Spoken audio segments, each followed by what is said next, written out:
பரிசுத்த நாமத்துக்கு ஸ்தோத்திரம்.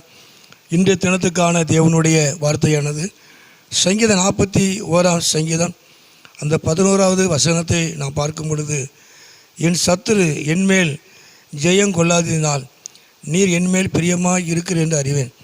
ஆண்டவர் நம்மேல் பிரியமாய் இருக்கிறவர். தேவன் நம்மை நேசிக்கிறார். அவர் நம்மேல் பிரியமாக இருக்கிறார். நம்மேல் தேவன் அன்பாக இருக்கிறார். அவர் நம்மேல் அன்பாக இருக்கிறதுனால, அவர் நம்மேல் பிரியமாக இருக்கிறதுனால சத்துரு நம்மளை என்ன செய்ய முடியாது, மேற்கொள்ள முடியாது.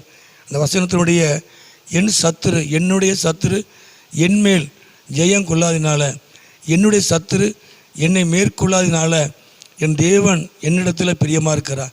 என் தேவன் என்னிடத்தில் அன்பாக இருக்கிறார். அவர் என்னை நேசிக்கிறார். உண்மையாகவே நாட்களில் ஆண்டவர் உங்களை நேசிக்கிறவராக இருக்கிறார்.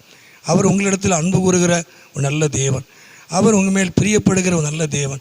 கர்த்தர் உங்கள் மேல் பிரியமாக இருக்கும் பொழுது, அவர் உங்களை நேசிக்கும் பொழுது, அவர் உங்களிடத்தில் அன்பு கூறும் பொழுது, எந்த விதமான சத்துருவும் எந்த விரோதமான காரியங்களும் உங்களை மேற்கொள்ளவே முடியாது. காரணம் என்ன? ஆண்டவராய் இயேசு கிறிஸ்து உங்களை நேசிக்கிறார். தேவன் உங்களை நேசிக்கிறார். உங்களிடத்தில் அன்பு வைத்திருக்கிறார். அவருடைய அன்பு நிச்சயமாய் மாறாதது. அவருடைய அன்பு இருக்கிறதுனால எந்த விதமான சத்துருவும் எந்த விதமான பொல்லாத காரியங்களும் உங்களை மேற்கொள்ள முடியாது. கர்த்தருக்கு மகிமை உண்டாவதாக. அது மாத்திரமல்ல, இன்னொரு காரியங்களை நான் பார்க்கும் பொழுது, என்னாகமத்திலே அந்த 15ஆம் அதிகாரத்தில் 14ஆம் அதிகாரத்திலே ஒரு வசனத்தை நான் வாசிக்கிறேன். 14:8 கர்த்தர் நம்மேல் பிரியமாகி இருந்தால் அந்த தேசத்திலே நம்மை கொண்டு போய் பாலும் தேனும் ஓடுகிற அந்த தேசத்தை நமக்கு கொடுப்பார். கர்த்தர் நம்மேல் பிரியமாகி இருந்தால் பாலும் தேனும் ஓடுகிற தேசத்தை நமக்கு தருவார். கர்த்தர் நம்மளை நேசித்தால், ஆண்டவர் நம்மளை நேசிக்கிறதுனால பாலும் தேனும் ஓடுகிற அந்த தேசத்தை, நல்ல தேசத்தை நமக்கு தருவார் என்று காலேப் யோசுவான் சொல்லுகிறார். இதனுடைய காரியம் என்ன அப்படின்னா, ஆண்டவர் பிரியமாக இருந்தால் அவருடைய வாக்கு தத்துவம் நம்முடைய வாழ்க்கையில நிறைவேறும். ஆண்டவர் உண்மையிலே நம்மளை நேசிக்கிறவராக இருக்கிறார். அவர் நம்மேல் பிரியமாக இருக்கிறார். அவர் நம்மேல் அன்பாக இருக்கிறார். அவர் நம்மேல் அன்பாக இருக்கிறதுனால எந்த சத்துருவும் எந்த எதிர்ப்புகளும் எந்த விதமான போராட்டங்களும் நம்மை மேற்கொள்ளவே முடியாது. அவர் நம்மை நேசிக்கிறதுனால, அவர் நம்மேல் பிரியமாக இருந்தால் அவர் நமக்கு பண்ணின, அவர் உங்களுக்கு பண்ணின வாக்கு தத்தங்களை அவர் நிச்சயமாக நிறைவேற்றுவார். கர்த்தருக்கு மகிமை உண்டாவதாக.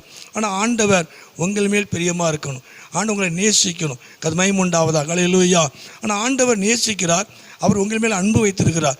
ஆனால் தொடர்ந்து அவர் உங்கள் மேல் அன்பு வைக்க வேண்டும் என்றால், அவர் உங்கள் மேல் பிரியமாக இருக்க வேண்டும் என்று சொன்னால், அவர் பிரியப்படுகிற மாதிரி நம்முடைய வாழ்க்கை இருக்கணும். உங்கள் வாழ்க்கை இருக்கணும். கர்த்தர் நிச்சயமாய் அவர் உங்களை ஆசீர்வதிப்பார். உண்மையாகவே இந்த நேரத்தில் அவர் உங்கள் மேல் பிரியமாக இருக்கிறதுனால, அவர் உங்களுக்கு வாக்கு பண்ணின அந்த தேசத்தை, வாக்கு தத்தத்தை உங்கள் வாழ்க்கையிலே நிறைவேற்றுவார். அவர் உங்கள் மேல் பிரியமாக இருக்கிறதுனால சத்துரு உங்களை மேற்கொள்ள முடியாது. எந்த பிரச்சனையும் உங்களை மேற்கொள்ள முடியாது. நீங்கள் ஜெயம் எடுப்பீர்கள். காரணம் என்ன? ஆண்டவராய தேவன் இயேசு கிறிஸ்து உங்களை நேசிக்கிறார். உங்கள் மேல் பிரியமாக இருக்கிறார். அவர் உங்களை ஆசீர்வதிப்பார்.